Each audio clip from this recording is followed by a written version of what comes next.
Olá, pessoal!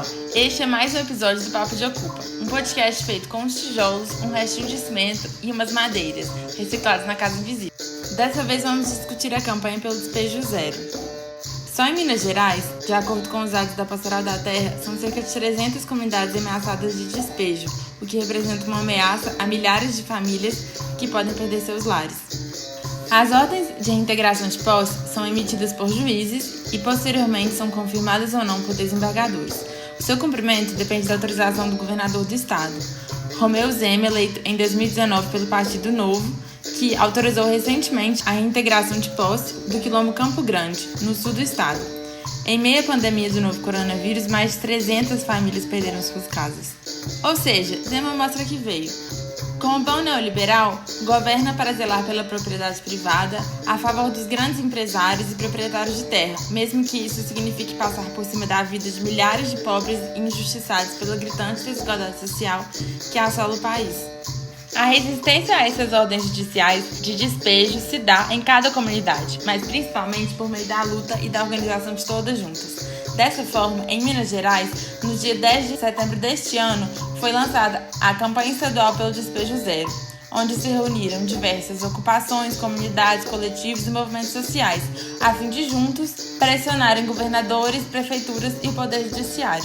Nesse episódio, vamos conversar um pouco com algumas lideranças desse importante movimento. Ouça, compartilhe e apoie. Bom episódio!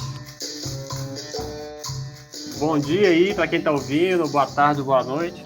Então nós estamos aqui fazendo vamos fazer uma conversa com a Marina Nobel, do MOB, Movimento de Organização de Base, e com o Thales Viotti, do MLB, do Movimento de Lutas dos Bairros, Vilas e Favelas, fazer uma conversa sobre o movimento do Despejo Zero, que está sendo construído aqui em Minas Gerais. Centenas de famílias, de comunidades, né, ameaçadas de despejo aí em Minas Gerais, em plena pandemia. Governo Zema mostrando a que veio, né, assim, em defesa aí da propriedade, do capital, dos grandes proprietários de terra, em detrimento aí do povo pobre, do povo sem teto, do povo sem terra, né? E aí eu queria convidar aí o Thales e a Marina se apresentarem aí rapidinho, falem um pouco dos movimentos que participam e tudo. Pode ser. Boa noite para todo mundo e nos ouvir. Meu nome é Thales Viotti, tenho 32 anos, nascido e criado aqui em Belo Horizonte.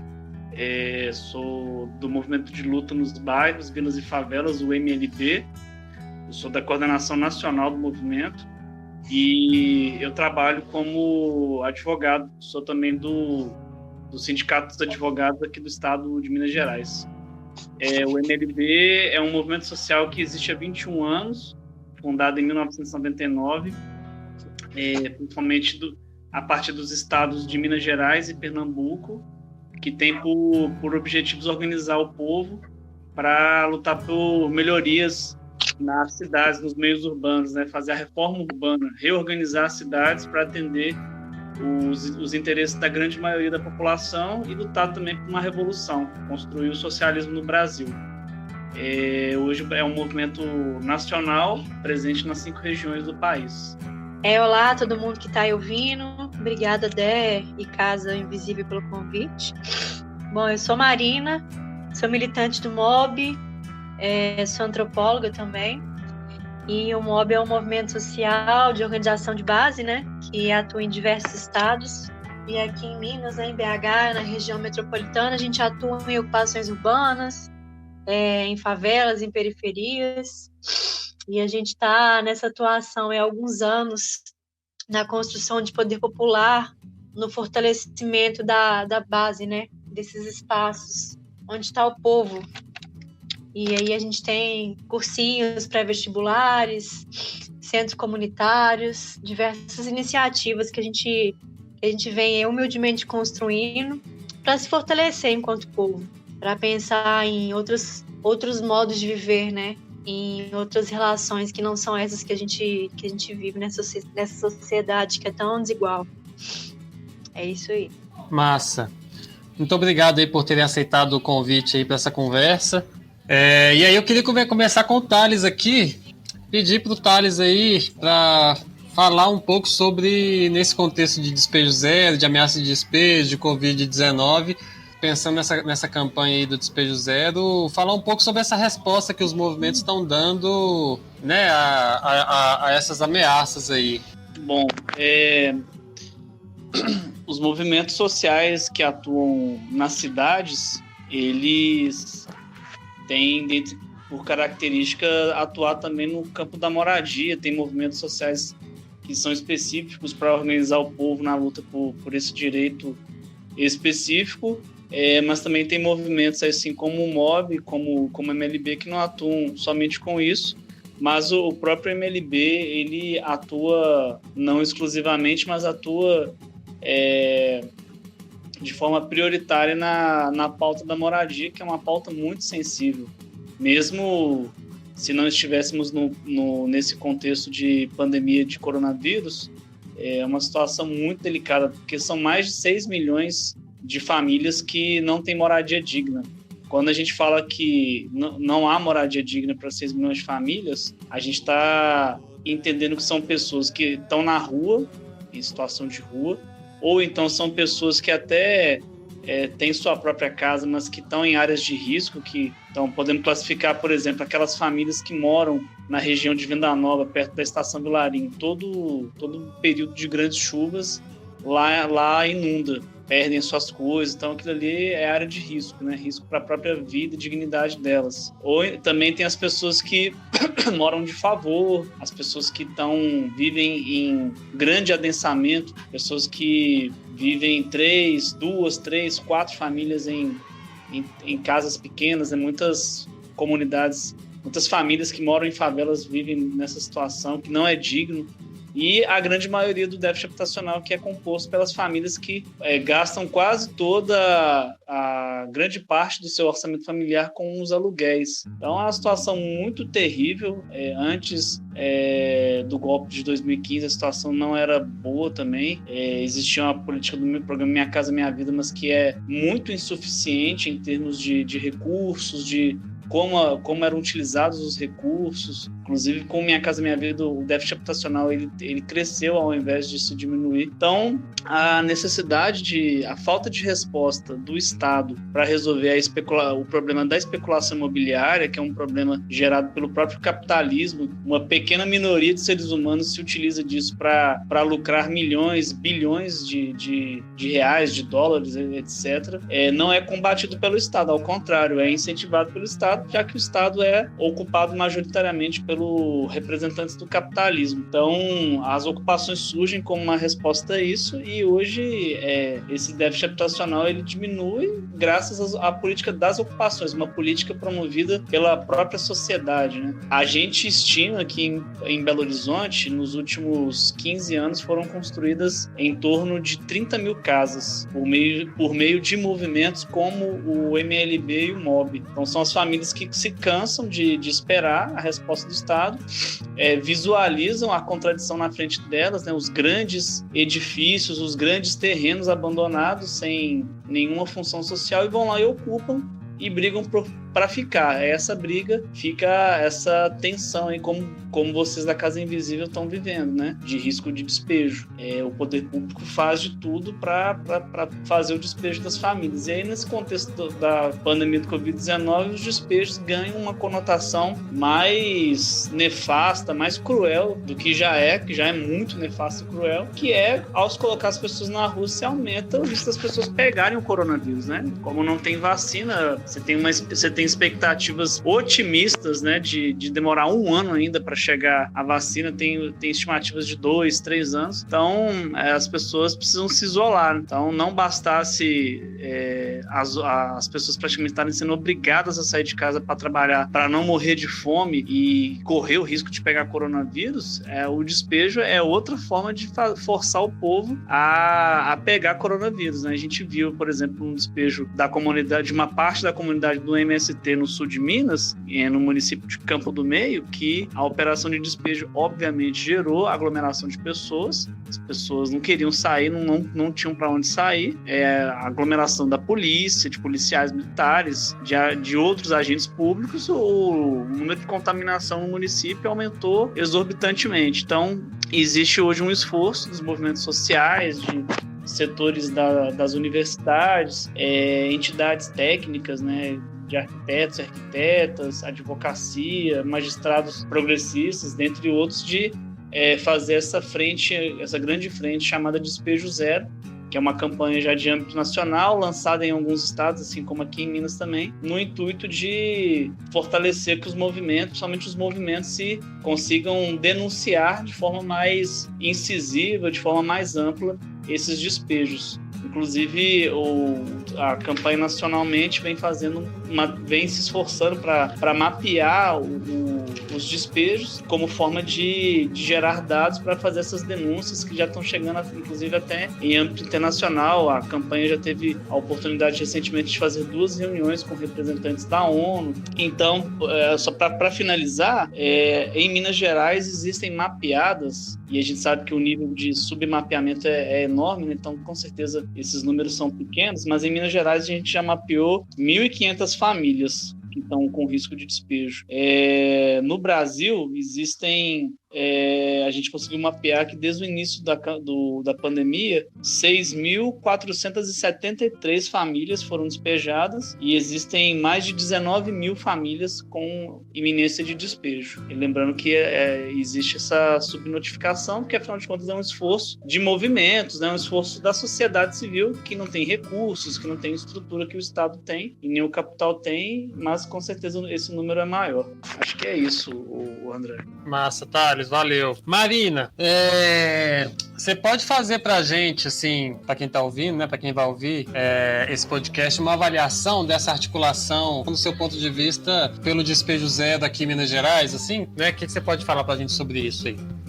Então, Dé, eu acho que é de extrema importância que as ocupações urbanas e os movimentos sociais se unam e demais coletivos para lutar contra essas ameaças, né, e se fortalecer, mesmo que existam movimentos sociais com ideologias diferentes e propósitos diferentes, mas tem muito em comum, né? São vidas que estão em risco, né? São sonhos que estão correndo o risco de serem destruídos. Então isso é muito importante, assim, essa união dos movimentos sociais, das ocupações urbanas, com assessorias técnicas, né, das universidades, com os coletivos. E com quem mais puder apoiar essa rede de enfrentamento contra essas ameaças.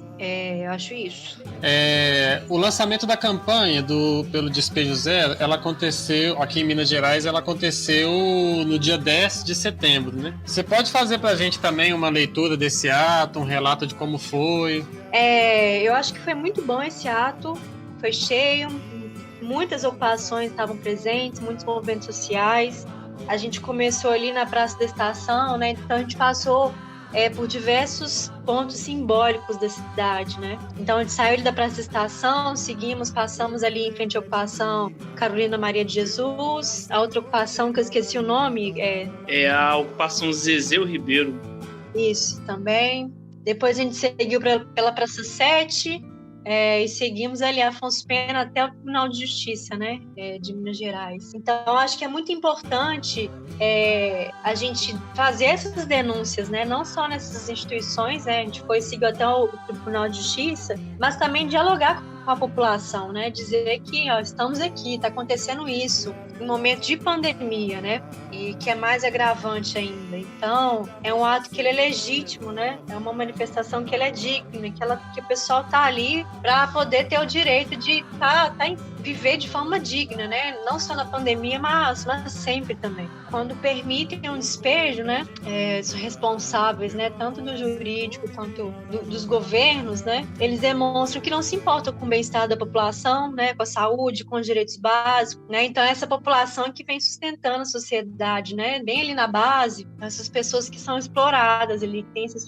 subempregos, né? Então quando se aceita um despejo, né, os responsáveis estão dizendo que eles estão aceitando os interesses dos ricos, né? Então quando acontece um despejo, né, o problema não é só da doença agora, né? Que é o agravante, mas ali aquelas pessoas têm toda uma rede de relações, né, interna, de economia interna, empregos, as pessoas se apoiam ali, então um despejo é terrível, né? Isso acaba com a vida das pessoas, elas perdem toda a estrutura que às vezes é muito precária já, que elas vêm construindo ali com muita dificuldade, né? Então eu acho que o ato foi muito bom, porque a gente deu um recado assim na rua, né? A gente lançou a campanha esse dia, demos um recado na rua e no Tribunal de Justiça também. Massa. Thales, você pode dizer pra gente né, se houve algum desdobramento desse ato, o impacto que ele teve? Olha, eu acho que existem ocupações com risco de despejo aqui em BH, a Casa Invisível, a ocupação Carolina Maria de Jesus, tem a ocupação Professor Fábio Alves. Então eu percebi que primeiro conseguimos, como a Marina bem disse, né, dar um bom recado de rua, né, muitas pessoas, dialogar com as pessoas, né, é uma coisa que nós do MLB a gente tem muito em comum com o MOB, assim, essa, como é que eu vou dizer, essa visão de se priorizar as manifestações de rua, né, porque esse negócio que a esquerda sempre, vários setores que se dizem de esquerda dizem, né, que precisa voltar a fazer trabalho de base, isso é trabalho de base, né, que é você ir pro chão da rua, onde pessoas comuns, entre aspas comuns, estão passando, e trocar ideia com as pessoas, né?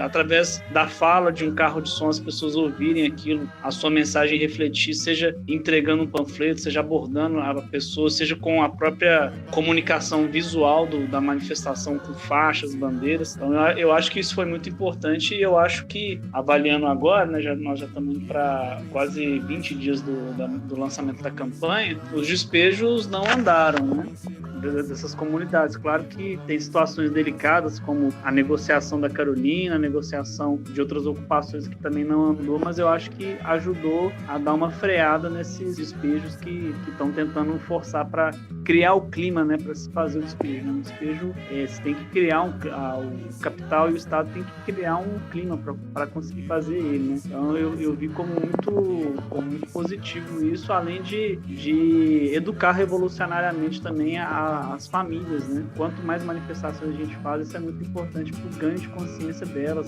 que é importante estar na rua. Naquele período de tempo mesmo, só as famílias da ocupação Carolina Maria de Jesus, elas se mobilizaram, acho que no intervalo de 10 dias, elas participaram de 3 manifestações. Eu não estou lembrando agora das 3, mas eu sei que uma foi o lançamento do Despejo Zero e a outra foi a solidariedade ao MST, que foram, acho que foi 5 dias antes, que foi chamado assim de última hora. Então acho que foi importante nesse sentido. Outra, no caso do MLB, a gente fez a ocupação da Assembleia Legislativa e da Copasa no dia 19, que foi muito importante, que a gente estava brigando ali para conseguir a ligação de água em algumas comunidades. Então eu acho também que o lançamento da campanha fortaleceu a impulsionar esse processo que está em curso, da gente conseguir ligar água em algumas comunidades, iniciar o asfaltamento da ocupação Eliana Silva. Então é muito positivo, né?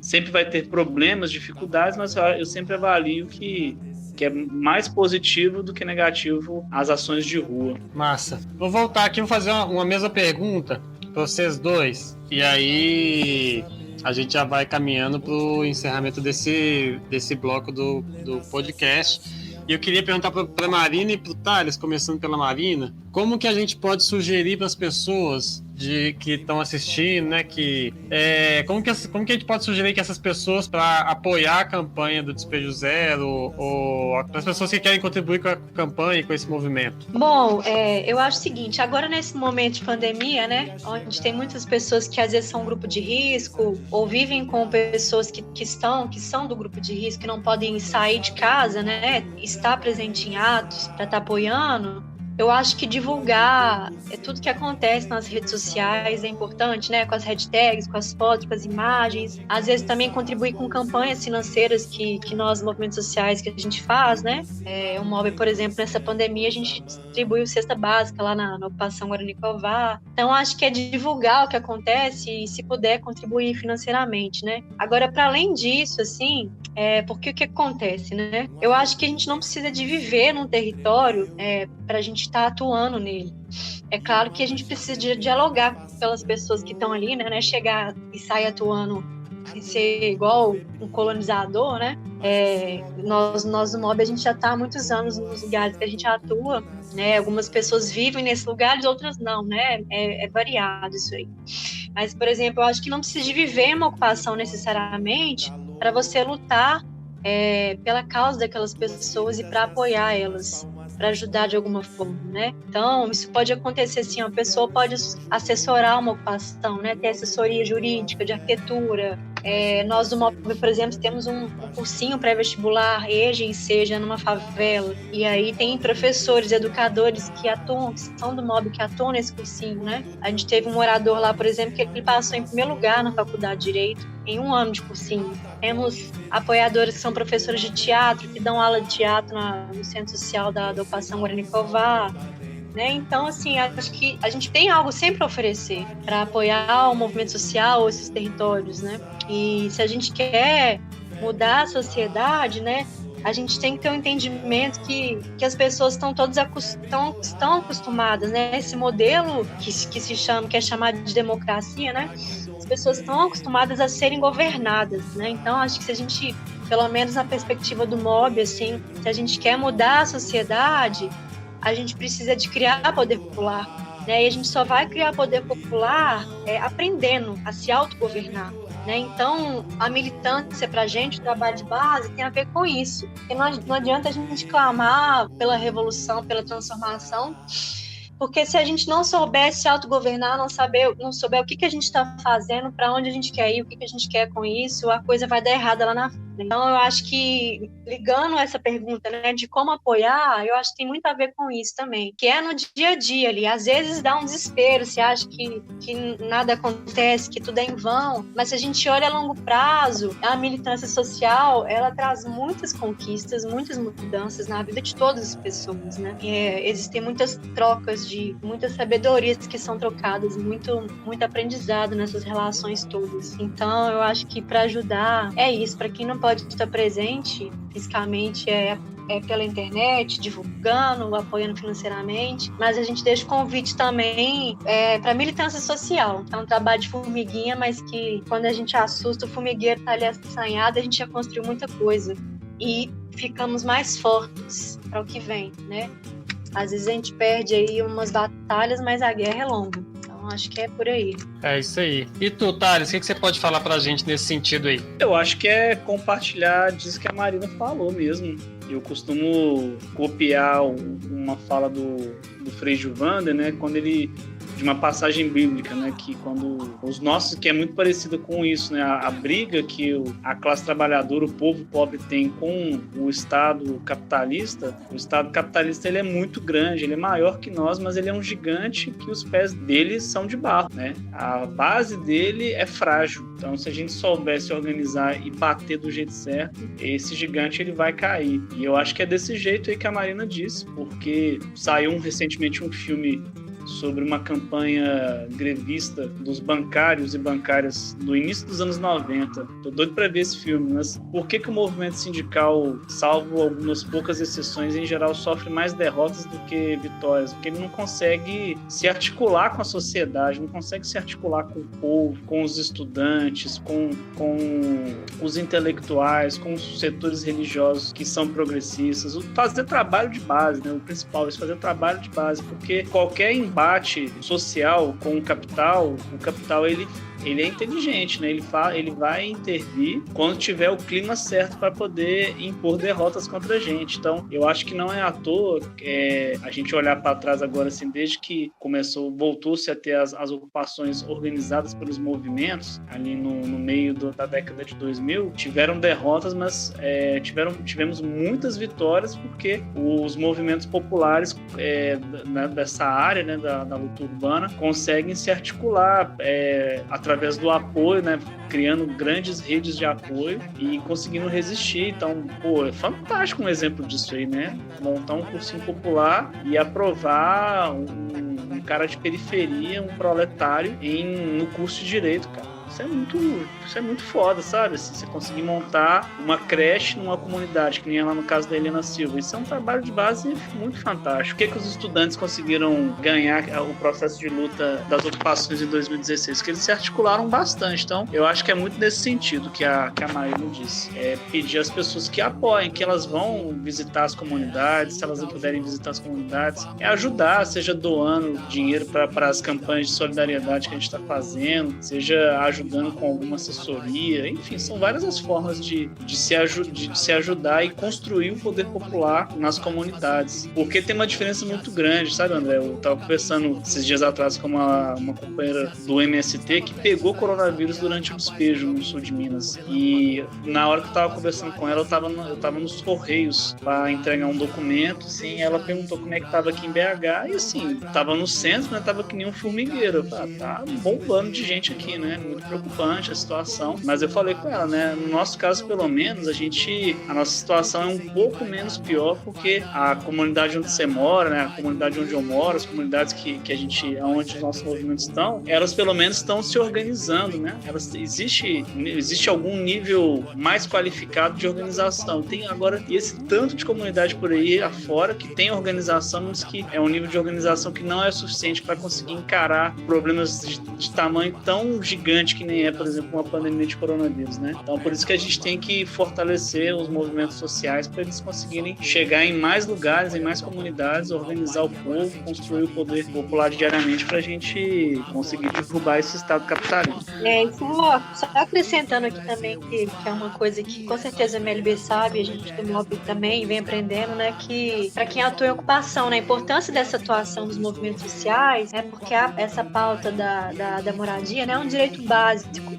Mas se isso fica só nisso, né, da conquista da casa, as coisas ficam estagnadas e as pessoas acabam reproduzindo valores que são da sociedade capitalista, né? Então, consegui minha casa, vou fechar minha porta aqui, acabou a luta. Só que são várias as lutas, né? Tem o machismo, tem o racismo, tem a desigualdade, tem as adolescentes que estão engravidando aí cedo, tem os jovens que estão sendo mortos, né, em conflitos com tráfico, com polícia. Então, para além dessa pauta, né, da moradia, né, a importância do movimento social, junto com os moradores que são do movimento social, é justamente ultrapassar essa pauta, né, e crescer a luta, fazer crescer as coisas, aprender e a partir de então construir novas relações, né? E acho que isso é importante de pautar também. Massa, galera. Vamos encerrando aqui então essa conversa. Vocês querem fazer umas palavras finais, alguma coisa assim nesse sentido? Então, obrigada pelo convite. E aí eu reforço o convite para quem está ouvindo, né? Vamos apoiar as ocupações urbanas, vamos apoiar os movimentos sociais. A gente está fazendo história na cidade, né? A gente faz história na cidade. E a gente não pode deixar que essas injustiças aconteçam, né? Se a gente for para pensar, às vezes um despejo ele é caríssimo, né? Então o governo fala, nós não temos dinheiro para educação, não tem para saúde, mas para despejar o povo pobre, trabalhador tem, né? Então é uma luta muito digna, urgente e essencial. Então deixo o convite para as pessoas apoiarem da forma que puderem. André, agradecer você pelo convite, é sempre um prazer estar junto com a Marina, eu gosto muito dela, no MLB e MOB, movimentos muito irmãozados aqui em BH. Solidariedade aí a vocês, o que vocês precisarem da gente aí, contem com a gente e vamos fazer essa grande construção aí para impedir esses despejos que é um negócio terrível. Já passei por despejo, é um trem que a gente não pode admitir com pandemia ou sem pandemia. E valeu demais aí, pessoal. Se quiserem conhecer o MLB, procurem a gente aí nas redes sociais, né? No Instagram, no Twitter, no Facebook. Se quiser visitar as nossas ocupações, tem os nossos contatos lá. Serão extremamente bem-vindos e bem-vindas. Valeu, galera. A luta continua aí, nessa construção aí, tanto do Despejo Zero, durante a pandemia, fora da pandemia, mas também a construção dessa articulação popular aí na luta contra as opressões do capital e da autoridade. Dando sequência aqui no Papo de Ocupa, né, nesse podcast que nasceu ali do lado do pé de pimenta da Horta da Casa Invisível ali, com os amigos e tudo. Estamos aqui com o pessoal da ocupação Cidade de Deus e com a Flávia do coletivo Sementes de Luta, lá de Sete Lagoas. E vamos fazer uma gravaçãozinha aqui de uma conversa para mostrar um pouco a situação das ocupações aqui em Minas Gerais nesse momento de pandemia e contra as ameaças aí de despejo que tem acontecido. Flávia, Henrique e Luane, por favor, vocês podem se apresentar para a gente? Primeiro a Flávia, depois o Henrique e a Luane. Então, gente, agradecendo também a oportunidade, né, da gente publicizar mais a situação das ocupações aqui. Meu nome é Flávia, eu faço parte do coletivo Semente de Luta, que também é uma autoconstrução coletiva que nasceu junto com a ocupação Cidade de Deus.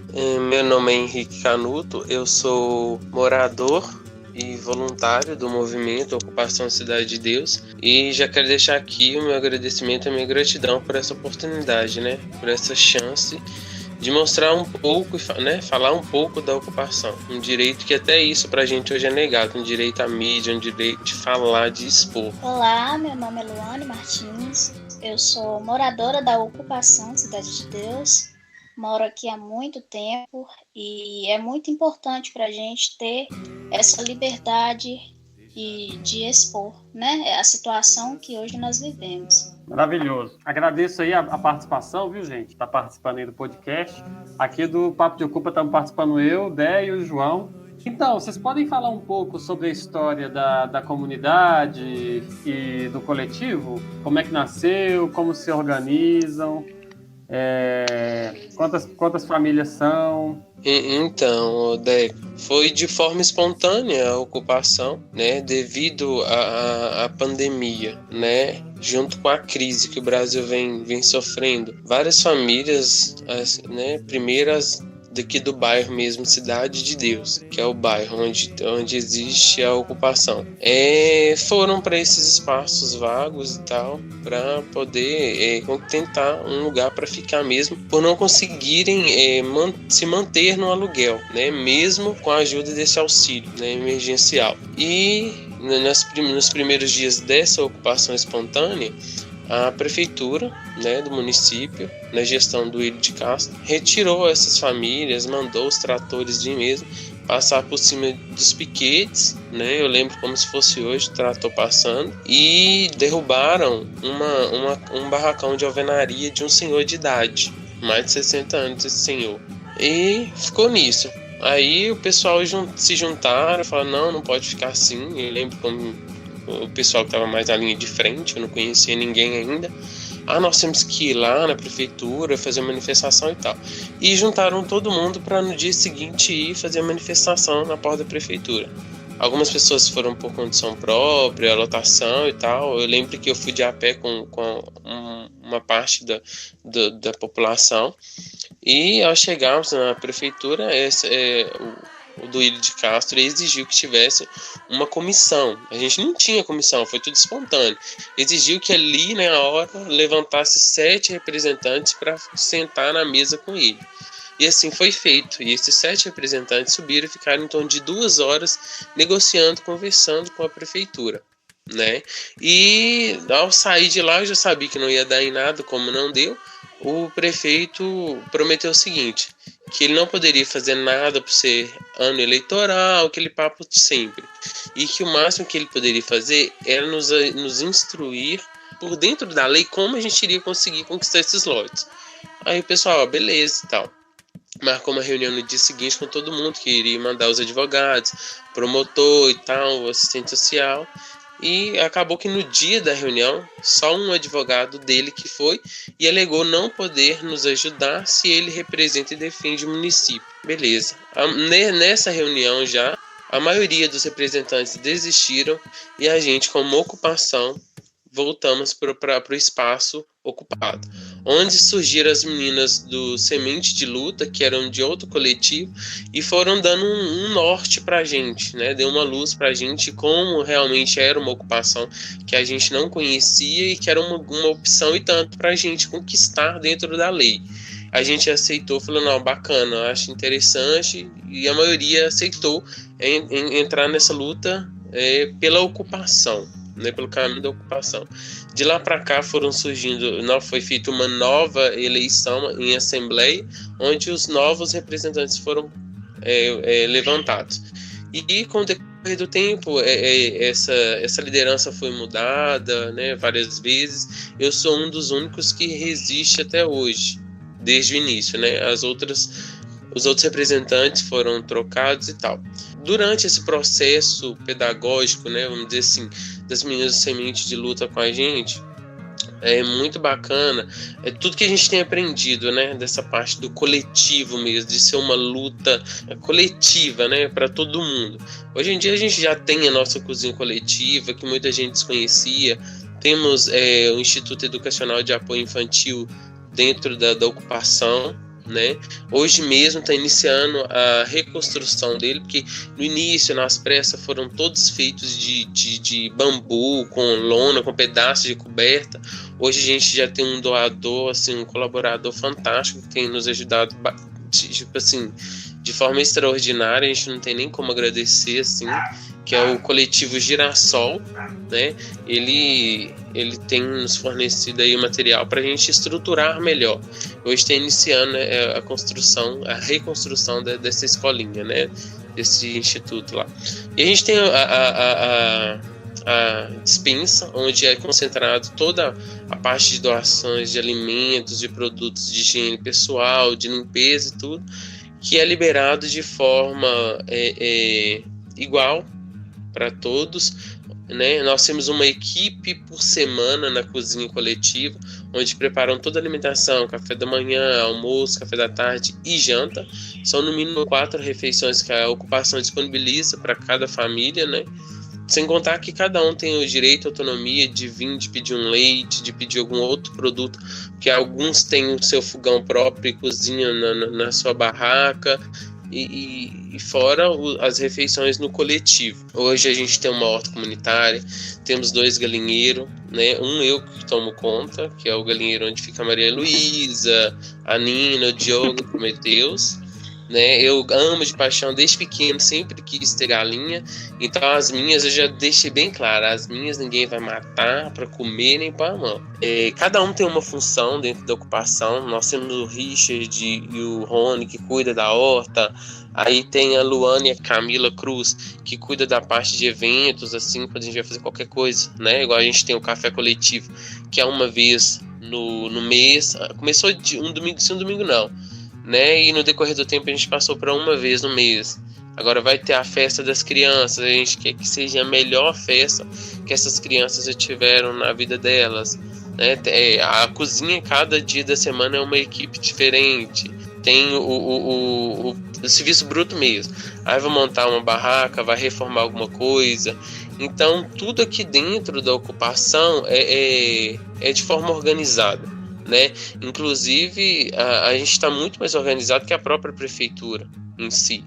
Então a cidade de Sete Lagoas ainda não estava preparada, na verdade ainda não está preparada para lidar com um movimento dessa magnitude e com essa organização, né? E essa organização e sim, essa estrutura que nós somos hoje como pessoas, a gente deve muito às meninas do Semente de Luta, né? Que tem nos apoiado aí de forma também extraordinária.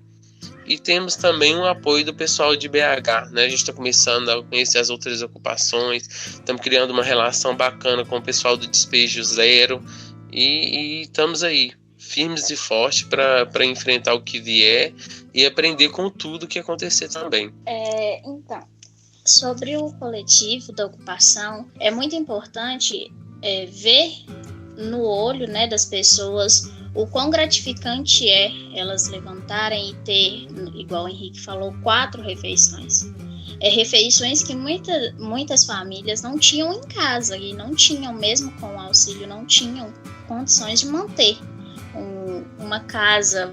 Igual nós temos uma mãe que ela tem 5 crianças e ela não estava conseguindo manter a casa dela com 5 crianças, uma mãe solteira. Então é muito gratificante, igual eu já fiz parte do coletivo da cozinha. É muito bom ver pessoas passarem, o olho encher d'água, olhando para a comida, vendo o que ela às vezes não podia comer. E por isso eu sou muito grata aos doadores, de verdade, muito grata, porque é muito bonito, é uma ação muito bonita. Não é fácil, igual temos várias famílias dormindo lá, morando de verdade. Não é fácil o sol que está tendo esses dias e as chuvas que passamos de ter que correr de uma barraca para outra, onde estava mais estruturada, para voltar e reestruturar que o vento levou ou chegou a rasgar. Então, é muito importante. Isso também é a fase dos doadores, igual muitas barracas foram reestruturadas com doações que a gente recebeu, tirando os alimentos que a gente recebe, graças a Deus, continuamente, meio de semana. Os eventos que acontecem aqui na ocupação é muito importante. Eu imagino que, assim como eu que tive que largar o meu aluguel, não estava dando conta de manter a minha casa, eu tive que vir para cá e foi muito importante. E é um passo muito importante para a cidade também. Igual nós temos aqui os moradores que já eram daqui da cidade mesmo, né? E eles nunca tinham conhecido uma ocupação. E para eles também parecia um ato, não na lei, no caso, né? Mas eles começaram a ver com outros olhos a ocupação e o que era uma ocupação. Porque quando a gente começou, nem a gente mesmo sabia o que era uma ocupação. A gente foi e fomos na raça mesmo. Mas no decorrer do tempo, a gente descobriu o que era uma ocupação de verdade. E nisso, as pessoas, com a gente descobrindo isso, a gente passando para outras pessoas começaram a ver com outros olhos.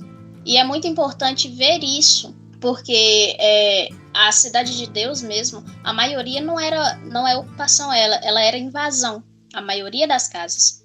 Então, eles descobriram um meio diferente de conseguir aquilo que era para ser deles de verdade, era para ser nosso. Era uma coisa que ninguém tinha descoberto ainda. E foi algo novo que trouxe novos olhares para a Cidade de Deus, trouxe novos olhares para as 7 Lagoas. Porque é um movimento que ele cresceu de uma proporção muito grande, a qual a gente, dentro da ocupação, não esperava. Então, é muito importante ver que também não é só a gente que luta por esse movimento. A gente conheceu em BH várias outras ocupações e eu fui também, fiquei maravilhada com o quanto de gente que tinha.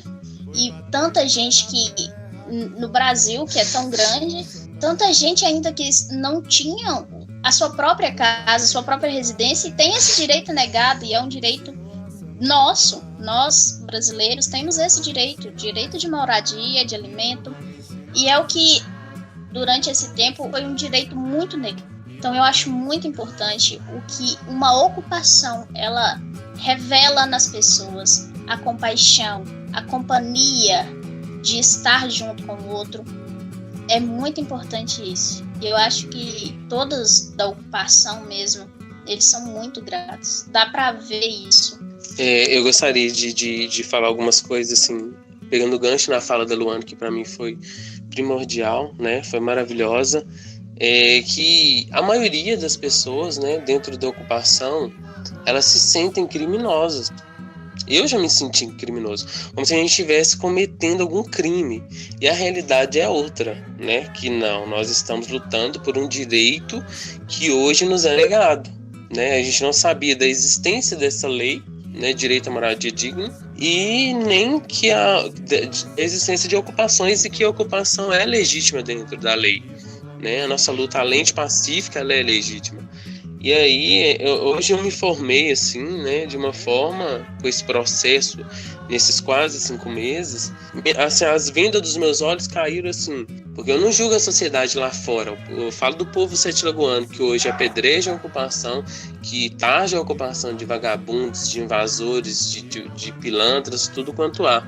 Porque é um povo que padece porque não tem conhecimento. E realmente é maravilhoso, como a Luane falou, saber que a gente está alimentando várias famílias que, se estivesse dentro da sua casa, seja de aluguel, de favor, onde estava passando humilhação, não teria as refeições que tem dentro da ocupação hoje. A gente não está assim vivendo de uma forma extraordinária, não. Mas o arroz, o feijão, um macarrão, uma polenta, verdura, a gente está conseguindo manter para as famílias. Leite, nunca faltou leite dentro da ocupação. E não é leite só para as crianças, não é leite para as crianças e para o adulto que também quiser tomar leite. Biscoito, pães, bolos, entendeu? Então a gente está garantido não só para as famílias, mas para a criança, o adolescente e para o idoso, aquilo que os responsáveis, né, tipo o Conselho Tutelar, o Conselho do Idoso, deveriam estar lutando para garantir junto com o município, e hoje não lutam. Nós, como ocupação, estamos garantindo tudo nas nossas mãos, no nosso alcance. É tanto que o Conselho Tutelar, quando veio atuar dentro da ocupação, ele não teve brecha, porque eu deixei bem claro para eles quando eu recebi eles: olha, a gente não quer vocês como inimigo aqui dentro da ocupação.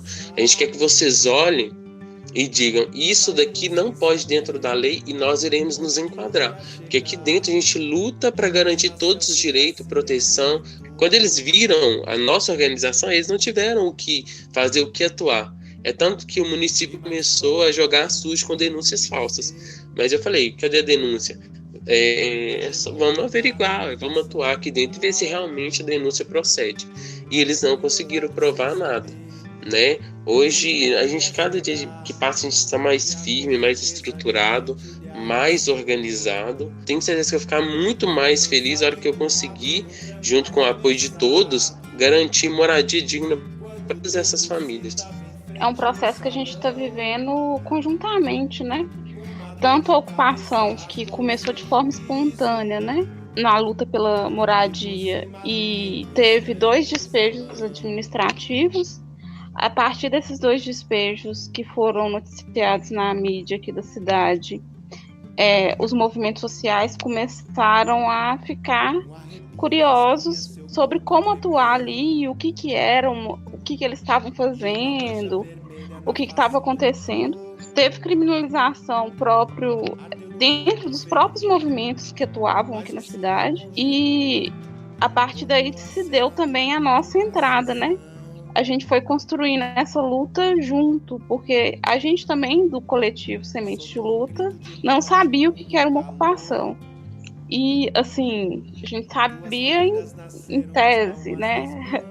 Mas a gente nunca tinha vivido essa experiência e contribuído com essa luta. E a gente nunca pensou que ia viver essa luta dessa forma aqui na cidade. A gente já está aí, né, os 5 meses, indo para 6, com essas 209 famílias que hoje começaram com, né, a luta pelo direito à moradia. E hoje a gente vai descampando várias áreas que a gente via que as pessoas estavam expostas e vulneráveis na segurança alimentar, na educação, na questão de violência, em várias violações de direitos. E hoje a gente, enquanto ocupação, consegue se organizar melhor e dar uma resposta mais qualitativa e mais satisfatória à população do que o próprio poder público, que tem recurso para isso.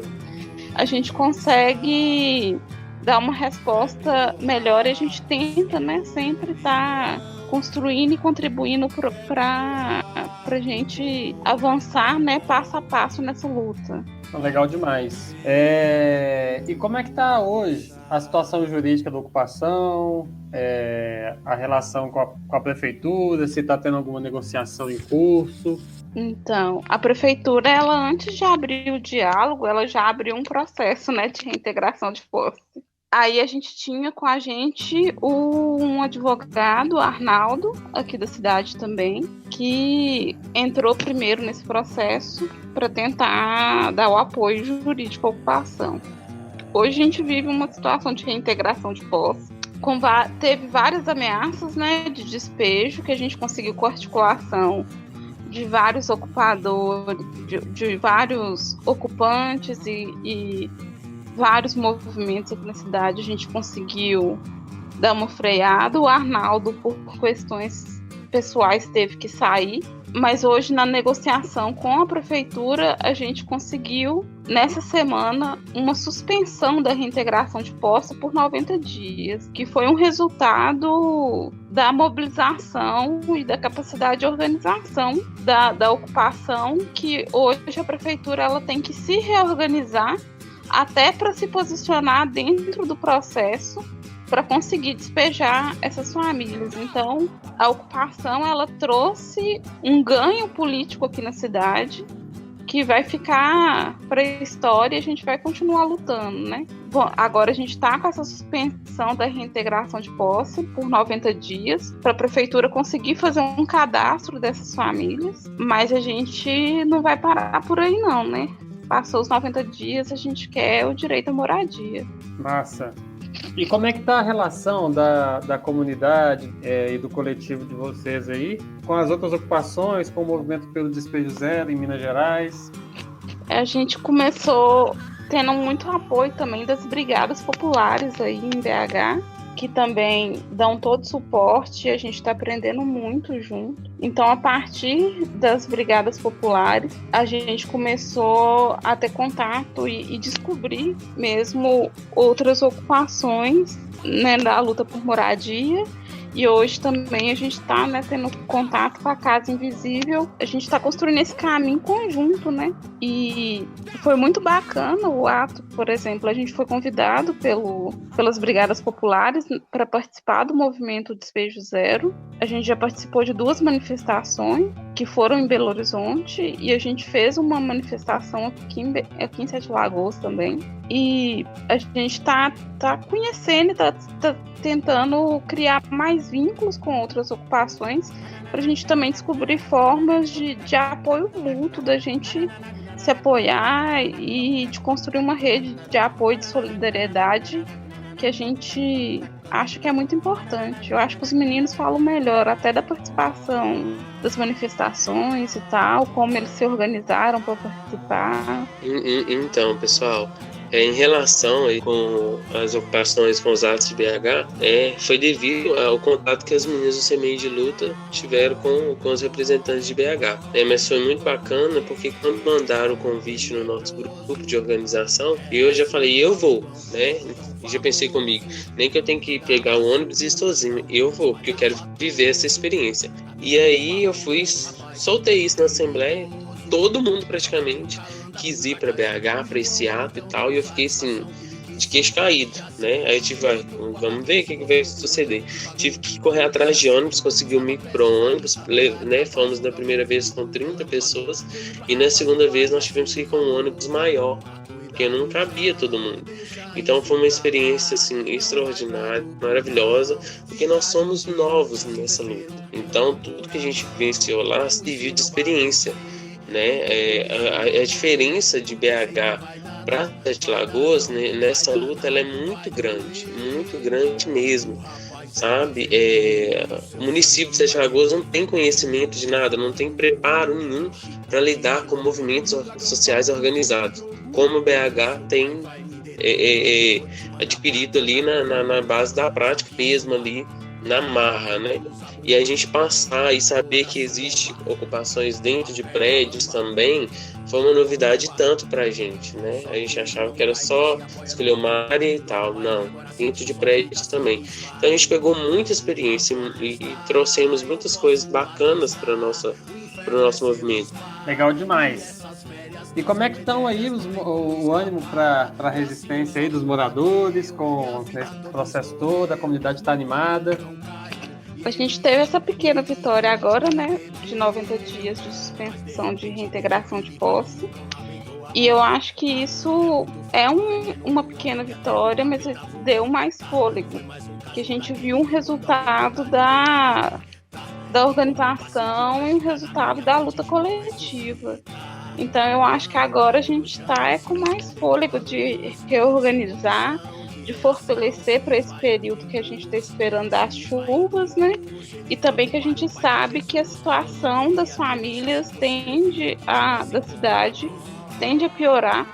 E hoje, como a ocupação consegue manter uma autonomia alimentar, fornecer um pouco de segurança e o próprio, a coisa dos vínculos, né, da comunidade, a gente também espera que mais pessoas se juntem à luta e a gente está abrindo espaço e se preparando também para acolher mais gente de uma forma melhor e para construir essa luta. Tá complicado, porque, por exemplo, cada dia que passa, quanto mais difícil para mim, mais gostoso, mais prazeroso é. Só que devido ao jogo sujo da gestão atual aqui no município, muita gente se deixa levar fácil, né? A pressão da prefeitura, a pressão do conselho tutelar, né? Da polícia militar, né? Em falar que vai executar a reintegração de postos. Não é todo mundo que resiste, né?